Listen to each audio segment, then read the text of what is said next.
ওয়ালাইকুম রহমতুল্লাহি ওয়া বারাকাতুহু। আলহামদুলিল্লাহ ওয়া সাল্লাতু ওয়াসসালামু আলা মান লা নাবিয়্যা বা'দাহু। আউযু বিল্লাহি মিনাশ শাইতানির রাজিম। বিসমিল্লাহির রহমানির রহিম।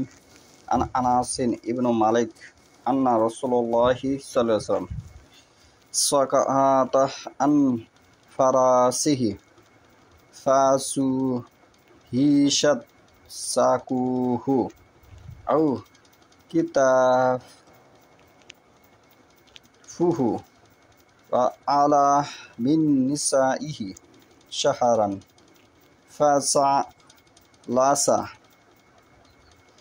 fi mashrubatin lahu darasatuha min su'i fa'atahu ashabuhu ya'udunahu fasalla bihim salisan wa hum qiyamu falamma salamma qala innama su'ila al-imamu li'u tamma bihi fa isa kabbara fa kabbiru wa isa raka'a farka'u wa isa sajada fasjudu wa inna salla qa'iman fasallu qiyaman wa nas'ala li tis'in wa ishrina faqalu ya Rasulullahi sallallahu alaihi wasallam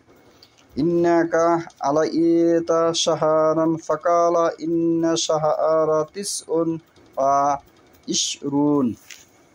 আজকের বক্তব্যের বিষয় হলো ইমাম অসুস্থ থাকলে বসে ইমামতি করতে পারবে কিনা সে সম্পর্কে আমি যে হাদিসটা তালাওয়াত করছি সহিহুল বুখারী প্রথম খণ্ড হাদিস নম্বর হচ্ছে 378। আনাস ইবনু মালিক রাদিয়াল্লাহু আনহু হতে বর্ণিত যে আল্লাহ রাসূল সাল্লাল্লাহু আলাইহি ওয়াসাল্লাম একদা ঘোড়া হতে পড়ে গেলেন। এতে তিনি পায়ে গোছায় অথবা রাবি বলেছেন কাঁধে আঘাত পান। তিনি তার স্ত্রীদের হতে 1 মাসের জন্য পৃথক হয়ে থাকেন।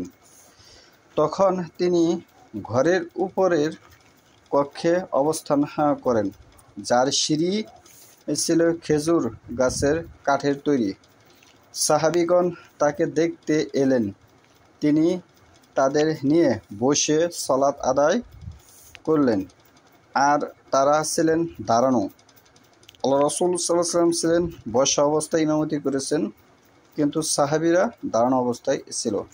সালাম ফিরিয়ে তিনি বললেন, ইমাম এজন্যে যে মুক্তাদিরা তার অনুসরণ করবে, সুতরাং ইমাম তাকবীর বললে তোমরাও তাকবীর বলবে।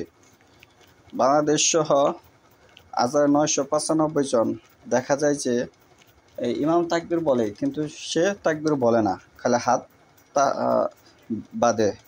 এটা ঠিক নয়, তারা মুখে তাকবীর উচ্চারণ করতে হবে। তিনি রুকু করলে তোমরাও রুকু করবে, তিনি সেজদা করলে তোমরাও সেজদা করবে। ইমাম দাঁড়িয়ে সালাত আদায় করলে তোমরাও দাঁড়িয়ে সালাত আদায় করবে। অতঃপর 29 দিন পূর্ণ হলে তিনি নেমে আসেন। তখন লোকেরা বললেন, হে আল্লাহ রাসূল সাল্লাল্লাহু আলাইহি ওয়াসাল্লাম, আপনি তো 1 মাসের শপথ করেছিলেন। তিনি বললেন, রাসূল সাল্লাল্লাহু আলাইহি ওয়াসাল্লাম বললেন, মাস 29 দিনে হয়, মাস 29 দিনে হয়। এই হাদিস দ্বারা যে বিষয়টা ফুটে উঠেছে, তিনি কিন্তু সালাত আদায় করেছেন বসে, অসুস্থ হয়ে গেছিলেন, ঘোড়া হতে পড়ে গেলেন। এতে তিনি পায়ে গোছায় অথবা রাবি বলেছেন কাঁধে আঘাত পান, তিনি কাঁধে আঘাত পান। তাহলে এখানে আল্লাহ রাসূল সাল্লাল্লাহু আলাইহি ওয়াসাল্লাম তার স্ত্রীদের হতে 1 মাসের জন্য পৃথক হয়ে থাকেন। তাহলে এই হাদিস দ্বারা স্পষ্ট হয়ে যায়, একজন যোগ্য ব্যক্তি যদি কোনো মসজিদে, কোনো ঈদের নামাজে, কোনো জানাজার সালাতে উপস্থিত হয়, ওই যোগ্য ব্যক্তি বসে ইমামতি করতে পারবে, আর মুসল্লিরা দাঁড়ানো অবস্থায় তার অনুসরণ করতে হবে। এটি রাসূলুল্লাহ সাল্লাল্লাহু আলাইহি ওয়াসাল্লাম এই হাদিস দ্বারা সে প্রমাণ, চাক্ষুষ প্রমাণ দেখে গেছেন, কিন্তু আবার তিনি বলে গেছেন ইমামের অনুসরণ, তাকবীর, সেজদা, রুকু এগুলো তোমরা দাঁড়িয়ে সালাত আদায় করো, এবং দাঁড়ানোর বিষয়টাও তিনি এখানে উল্লেখ করেছেন। ইমাম দাঁড়িয়ে সালাত আদায় করলে তোমরাও দাঁড়িয়ে সালাত আদায় করবে। তাহলে এই বিষয়গুলো হচ্ছে সুন্নত, এগুলি আমাদের আমল করা কর্তব্য।